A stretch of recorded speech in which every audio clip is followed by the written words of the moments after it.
कहीं भी आप भगवान को देख सकते हैं। और जागृत करने के लिए इस कलयुग में बहुत ही सरल उपाय बताया गया है बहुत सारे गुरु के द्वारा, महंत संतों ऋषियों के द्वारा, कि अभी आपको कोई ज्यादा बड़ा मंत्र का जाप करने की आवश्यकता नहीं है, कोई ज्यादा हवन पूजा यज्ञ नियम ये भी करने की आवश्यकता नहीं है, ज्यादा परेशान होने की भी आवश्यकता नहीं है। बस क्या आवश्यकता है? नाम जाप। आप भगवान का नाम सिर्फ जाप कर ले। प्रत्येक दिन सुबह स्नान करें, पूजा करते हैं आप, पूजा करने वक्त आप कितना फल चढ़ाते हैं ये जरूरी नहीं होता है। कितना आपने फल चढ़ाया, कितना लड्डू चढ़ाया, ये तो भगवान नहीं खाएंगे, आपको भी पता है। इसलिए आप अपने हिसाब का ही लड्डू लेकर आते हो। आपको मालूम होता है कि ये दुकान वाला लड्डू ले चलो, ये बढ़िया रहता है। क्यों? क्योंकि वो लड्डू हम ही को खाना है, इसलिए आप बढ़िया से बढ़िया फल को यूज करते हो।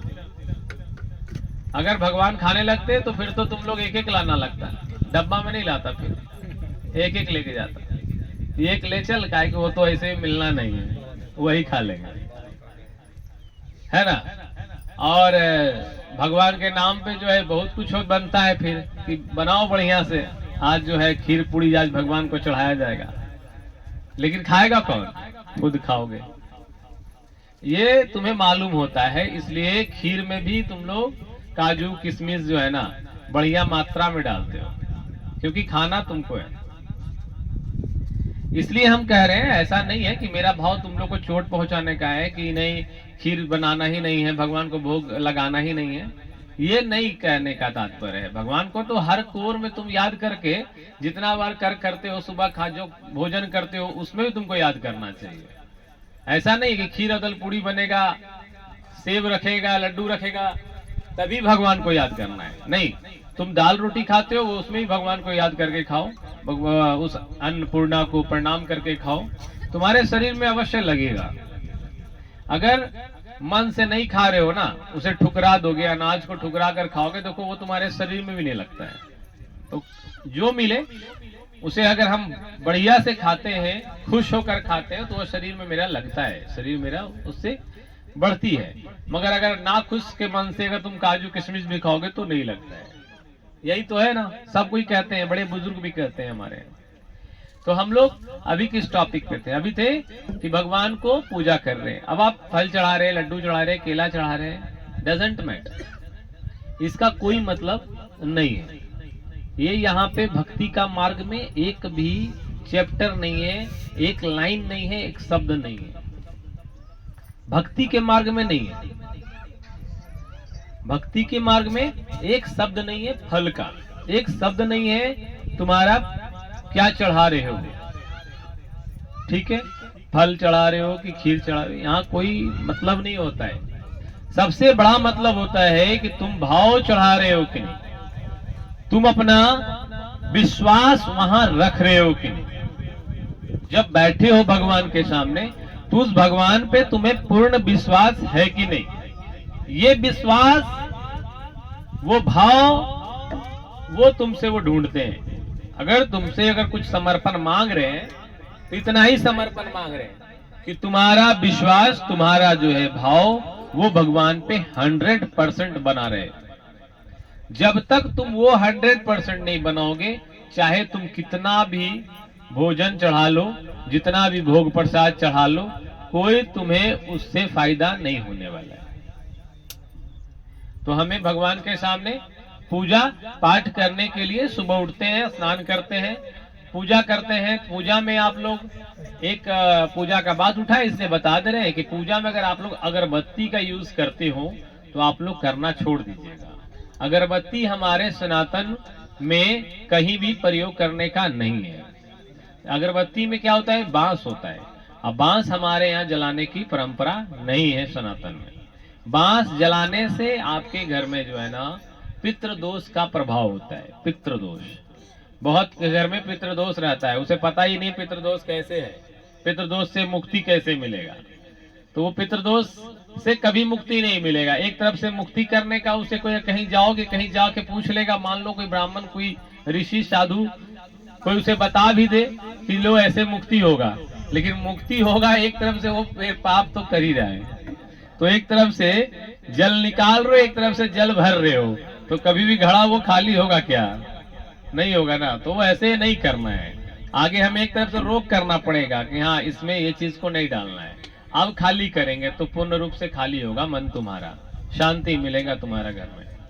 तो नेगेटिव एनर्जी को खत्म करने के लिए बांस का प्रयोग नहीं करेंगे। यानी आप लोग अगर अगरबत्ती का यूज करते हैं तो बंद कर दीजिए। धूप बत्ती आप जला सकते हैं, गीला वाला बत्ती आता है वो जलाइए, सूखा स्टिक बहुत सारा आने लगा है आजकल जलाने वाला, वो जलाइए, है ना। धूप जला लीजिए, कपूर जला लीजिए, घी का बाती से एक दिया जला लीजिए। घी ना हो सरसों तेल अगर ओरिजिनल मिल जाए तो सरसों तेल के बाती लगाइए, कोई दिक्कत नहीं है। भगवान, फिर यहाँ पे मैं बोलूंगा कि भगवान भाव के भूखे हैं, आपका घी का दिया से कोई मतलब नहीं है। घी का दिया ये साइंटिफिक रीजन के द्वारा सिद्ध है कि जहाँ पे ओरिजिनल घी रुई बाती में या धागे में करके जलाओगे, वहां का जो वातावरण है वो बहुत ही अच्छा हो जाता है। आसपास के बैक्टीरिया जो है वो मर जाते हैं, साथ ही साथ ऑक्सीजन प्रोड्यूस करता है जब घी जलती है। तो आपके घर में ऑक्सीजन की कमी नहीं रहेगी, घी से ऑक्सीजन भी बढ़ता है और इससे क्या होगा, घर का आपका माहौल अच्छा होगा। ये साइंस कहता है, ठीक है। हमारा सनातन जो कुछ परंपरा बनाया है वो सब कुछ साइंटिफिक ही है और उससे आपका कल्याण होने वाला है, नुकसान नहीं होने वाला है। तो घी का दीपक आप जब जला रहे हैं तो उसके पास आप बैठ करके क्या करेंगे, पूजा करेंगे। तो घी का दीपक जलाने से ऑक्सीजन प्रोड्यूस होगा और ऑक्सीजन आप लेंगे तो आपको बढ़िया शांति मिलेगा, और शांति मिलेगा तो वहां पे शांति में करना क्या है, उसी शांति में नाम जाप करना है। और नाम जाप आपको सिर्फ मैं दे रहा हूं, कुछ नहीं, बस सीता राम का जाप करना है। राम राम सीता राम, इतना ही आप कर लो। अगर सीता राम का नाम लेकर के, ठीक है, भोले बाबा भी जो है ना वो परम ब्रह्म कहलाते हैं। राम राम ही भोले बाबा जपते हैं।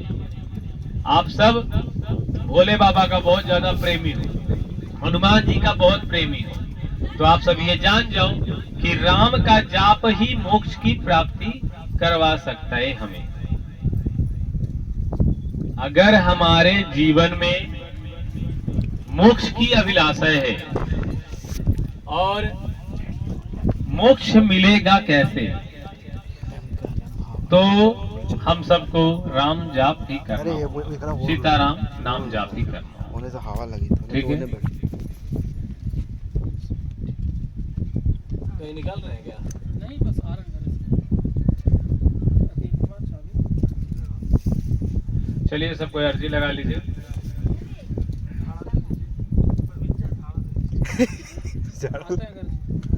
लास्ट वाला ले लेंगे सबको। ही दोनों मुट्ठी बंद कर लीजिए, आंख बंद कीजिए, दोनों मुट्ठी और आंख बंद।